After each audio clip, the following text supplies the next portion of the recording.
तो फ़िलहाल तो आ गया है तन्मय डांस के लिए। एक माँ के लिए इससे ज़्यादा बेस्ट दिन हो ही नहीं सकता। जो अलग बिल्डिंग है, मतलब जो बड़े बच्चों की बिल्डिंग है, वहाँ का ये सबसे बेस्ट लगा मुझे डांस। काफ़ी अच्छा लगा, एंजॉय करा और भाभी के साथ बातें भी बहुत ज़्यादा करी मैंने। इससे ज़्यादा बेस्ट दिन तो कभी हो ही नहीं सकता। जब एक माँ के आगे बच्चा डांस करते हुए दिखे, मैं पता है बहुत ज़्यादा इमोशनल हुई थी, बहुत ज़्यादा। आंखों में आंसू भर आए थे मेरे। बल्कि भाभी मेरे से बोल रही थी, मेरी इतनी हिम्मत नहीं थी कि मैं उनसे बोलूँ। अच्छा लग रहा था, काफ़ी अच्छा लग रहा था। ये ना इतना अच्छा बनाया था, ग्रीन दिवाली, और ये है झूला, और ये छोटे बच्चों की बिल्डिंग है इधर, और जिनका प्रोग्राम हो रहा है यहाँ। बहुत सुंदर लग रहा था, बहुत ज़्यादा सुंदर लग रहा था। एक तो ना फ़ोटो वोटो खिंचाने में ना मुझे हेजिटेशन टाइप की होती है, तो फ़िलहाल तो काफ़ी इन्जॉय किया हम लोगों ने, और मैंने भाभी के साथ बातें भी बहुत करी थी। देख कम रहे थे एक्चुअली, हम लोग बातें ज़्यादा कर रहे थे। और ये चल रहा था, जो बड़े बच्चों की बिल्डिंग है ना, ये उनके ही प्रोग्राम चल रहा था एक्चुअली ना। जो भाभी का लड़का है ना, कन्नू, मतलब उसके लिए ही आए थे हम यहाँ पे। क्योंकि तन्नू का हो रहा था उस साइड, और यहाँ कन्नू का हो रहा था, क्योंकि ये बड़ी क्लास का इधर को होते हैं, और छोटी क्लास मतलब फिफ्थ से लेके आई थिंक 12th तक यहाँ होते हैं, और 4th तक वहाँ होते हैं, है ना। तो कुछ रामलीला का प्रोग्राम चल रहा था, काफ़ी अच्छा लग रहा था। अच्छा लग रहा था। और मैं आपको वीडियो नहीं वैसे कर सकती थी, मुझे वॉइस ओवर करना पड़ा। वो नहीं तो एक्चुअली मेरे उसमें कॉपीराइट आ जाता था, इसलिए। तो काफ़ी अच्छा लग रहा था, इंजॉय कर रहे थे। और ना तन्नू की सोच रही थी मैं, तन्नू का प्रोग्राम निकल गया, मैंने मिस कर दिया, बट नहीं। तन्मय का प्रोग्राम अभी नहीं हुआ था, क्योंकि मैं चाह रही थी कि मैं उसे अपनी आँखों के आगे डांस करते हुए देखूँ। हालाँकि एक बात बताऊँ, वो स्टेज में जब गया था ना, वो मुझे ज़्यादा देख रहा था, उसका ध्यान मेरी तरफ ही था, और बार-बार वो मुझे ही देख रहा था।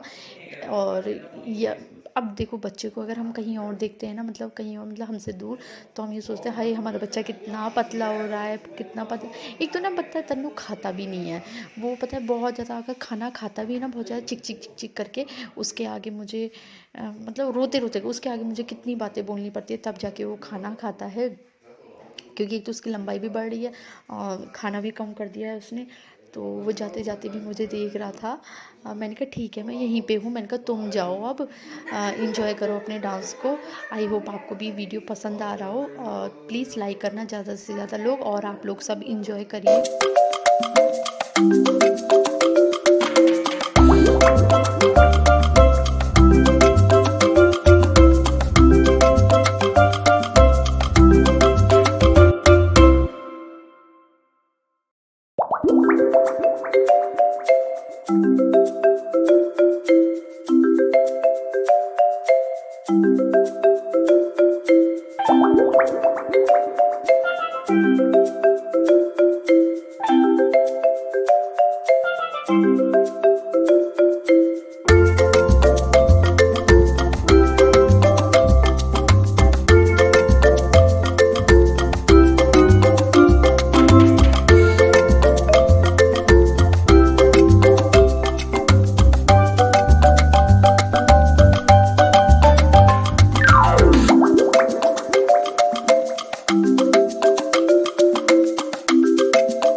तो अब घर की ओर निकल रहे हैं। भाभी नहीं आई हैं क्योंकि भाभी इसलिए नहीं आई क्योंकि जो उनका लड़का है ना कन्नू, तो उसका अभी है, मतलब अभी हुआ नहीं है प्रोग्राम, तो उसके बाद हो जाएगा। तो फिलहाल अब मैं निकलती हूँ स्कूटी से, क्योंकि ईजा और कन्नू दोनों घर पे ही हैं, तो अब निकलती हूँ। और ये कन्नू हमारा। फिलहाल तो मैं आपको एक बात बताऊं, मैं लगभग 1:30 करीब पहुंच चुकी थी घर। आके फिर मैंने तन्मय दाल बना के गई थी, फिर मैंने चावल बना ली, क्योंकि एक तो सुबह से मैंने भी कुछ नहीं खाया था, तो फिर मैंने भी खाया दाल चावल। देन उसके बाद ईजा थी ही, ईजा ने कन्नू को दाल पिलाई थी, दूध पिलाया। देन फिर उसके बाद मैंने भी आके उसे दाल भी पिलाई और कुछ टाइम बाद दूध पिलाया। तो फिलहाल अभी मैं छत में आई हूँ। कुछ मतलब मैंने ना परसों गेहूँ धोए थे, तो गेहूँ ना मतलब रोज़ाना सुबह मॉर्निंग में डाल रही हूँ मैं, क्योंकि वो अच्छे से ना मतलब सूखे नहीं थे। ठीक है, तो सूख तो गए थे, तो फिर भी ना मैंने सोचा अभी जब चक्की में अभी मुझे नहीं देना, क्योंकि आप लोगों को पता ही होगा कि जोशी जी यहाँ नहीं है, वो देहरादून है, तो इस वजह से मैंने धो दिए थे। तो मतलब वही धूप में रख रही थी मैं। उसके बाद तो आज भी यहाँ तक कि मैंने अंदर रखे हुए थे, तो ईजा ने उसे ऊपर ऊपर धूप में फैला दिए होंगे, क्योंकि धूप अच्छी निकली हुई थी। तो फिर इस वजह से फिर वो मैं गेहूँ समेटने में लग गई थी और उसे मैंने पैक कर दिया है। दैन उसके बाद जहाँ तक है, कल पिसा लूँगी गेहूँ, तो फिर कल या परसों जो भी जब भी ऐसा लगे ना। अभी तो फ़िलहाल है, आटा है फ़िलहाल, मगर फिर भी मैंने धो के रख लिए गेहूँ। तो फ़िलहाल तो मैं आपको बताऊँ, ईजा जो है वो चले गई हैं ऊपर, मतलब जो तन्नू की ताई जी हैं तो वहाँ चले गई हैं। एक्चुअली ना भैया आए थे तो वो चले गई हैं ऊपर। तो फिर क्योंकि जब मैंने बोला ईजा से, तो ईजा बोल रही थी कि क्या कहते हैं, उनकी दवाई वगैरह चलती है ना, तबीयत ख़राब रहती है उनकी, मतलब वही बात की प्रॉब्लम है। वो फिर मतलब शुगर बीपी सभी है उनका, तो वो दवाई खाती हैं तो ही ठीक रह पाती हैं, अदरवाइज़ फिर उनके साथ मतलब कोई ना कोई प्रॉब्लम हो जाती है। और यही रीज़न है कि वो मेरे साथ इसीलिए नहीं रहती है। कई लोगों का पता है, देखो कई लोग ये सोचते होंगे, देखो दुनिया में नेगेटिविटी भी है और पॉजिटिविटी भी है। तो फिलहाल तो मैं आपको ये बता दूं, जो ये लोग सोचते हैं कि जो मेरी सास है वो मेरे साथ नहीं रहती, वो उसका ये रीज़न है क्योंकि उनकी तबीयत ख़राब रहती है। और जोशी जी यहाँ नहीं रहते, ज़्यादातर वो टूर में ही रहते हैं। मैं किस किस को देखूँगी, कन्नू भी छोटा ही है, और फिर ईजा की अगर तबीयत ख़राब बाई चांस हो जाए तो ईजा यही सोचती हैं कि अगर मेरी तबीयत ख़राब होगी तो मैं कैसे अकेले मैनेज करूँगी, तो इस वजह से वो चले जाती हैं ऊपर। हालांकि हाँ, ये है कि जोशी जी जब यहाँ पे रहते हैं ना तो यहीं पे रहती हैं। हाँ बाबू, तो कन्नू मेरे साथ यही है, और तो इस वजह से ईजा चले गई हैं ऊपर। ईजा से मैंने बोला था, बट वो बोल रही थी कि मैं दवाई वगैरह कुछ लेके नहीं आई हूँ, तो इस वजह से वो चले गई ऊपर। हाँ, मगर कभी भी मुझे ये होता है ना कि ऐसा लगता है कि हाँ बाबू, छिछी शूशू कर दिया ना कुन्ना ने, तो इसीलिए। तो फिलहाल तो मैं आपको बताऊं, देखो अंधेरा ज़्यादा हो गया ना। मृदुल आया था, बोल रहा था दूध के, क्योंकि एक तो आज तन्मय, हाँ तन्मय नहीं गया आज टाइकोंडो, वो कह रहा था मेरा मन नहीं है, तो फिर उसलिए उसे ज़्यादा फोर्स भी नहीं किया। तो फिलहाल तो फिर मैं बाद में दूध की बाल्टी भी लेके आई। आपको पता होगा ना कि मैं ना 4 बजे ही दूध की बाल्टी दे देती हूँ, और फिर आते हुए अगर दूध निकला होता है तो ले आती हूँ, अदरवाइज़ फिर बाद में जाती हूँ, फिर वो भैया ही पहुँचा देते हैं, तो ऐसा होता है। तो अभी आज मैंने बाल्टी भी नहीं दी थी, तो फिर तन्नू वहाँ खेल रहा है ना, बच्चों के साथ खेल रहा था, तो फिर मृदुल जा रहा था, फिर मैंने तन्नू भी आ गया। मैंने कहा तन्नू यहाँ रुको, मैंने कहा फिर मैं दूध लेके आती हूँ, तो फिर मृदुल ने बोला कि मैं ले आता हूँ आंटी। तो मैं नीचे गई थी और बाल्टी दूध की बाल्टी मैंने उसको दी, प्लस कन्नू को मैंने पेंटा पहनाया, मतलब पजामा पहनाया, तो उसे पजामा पहनाया, उन्हें शुशु कर दी थी। तो फिलहाल तो मैं कर रही हूँ। हाँ, मैं क्या बोल रही थी, मैं बोल रही थी ना, जब भी मुझे मतलब ऐसा लगता है ना कि देखो ऐसा होता है ना कि हम लोग ये सोचते हैं कि जो दुख की घड़ी में हमारे साथ खड़ा रहे तो उनको कभी नहीं भूलना चाहिए। तो मतलब कुल मिला के कहने का मतलब मेरा ये है कि जब भी मेरे को ऐसे ज़रूरत होती है ना, या फिर ऐसा मुझे लगता है कि मैं मतलब, या फिर नहीं हो पाता है, जैसे जैसे मेरे को कहीं जाना पड़ता है, मैं तभी बोलती हूँ, वरना नहीं, वरना मैं सब कुछ अकेले हैंडल कर लेती हूँ। तो मतलब जब भी मुझे मेरा ये है, अगर जब भी मुझे ज़रूरत होती है ना तो ईजा आ जाती हैं, मतलब ईजा हमेशा मेरे सपोर्ट में रहती हैं, जो मेरी सास है ना हमेशा मेरे सपोर्ट में रहती हैं। तो मैं यही सब बता रही थी आपको। तो आप ये मत सोचना कोई लोग भी कि मेरी सास मेरे साथ नहीं रहती है, बस यही सब रीज़न था जो कि मैंने आपको बता दिया है।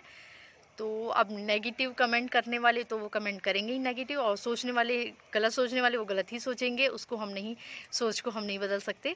तो मैं कर रही हूँ इस वीडियो का यहीं पे एंड। पसंद आए तो प्लीज़ लाइक करना, शेयर करना और सब्सक्राइब भी करना, और अपने फ्रेंड्स और फैमिली में ज़रूर शेयर करना। तब तक के लिए बाय बाय, कल मिलेंगे मेरी नई वीडियो के साथ। कुन्ना मारूंगी बहुत ज़्यादा, क्यों? यहाँ कुन्ना, आओ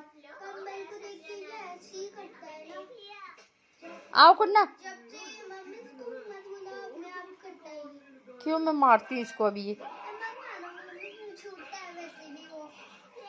कुन्ना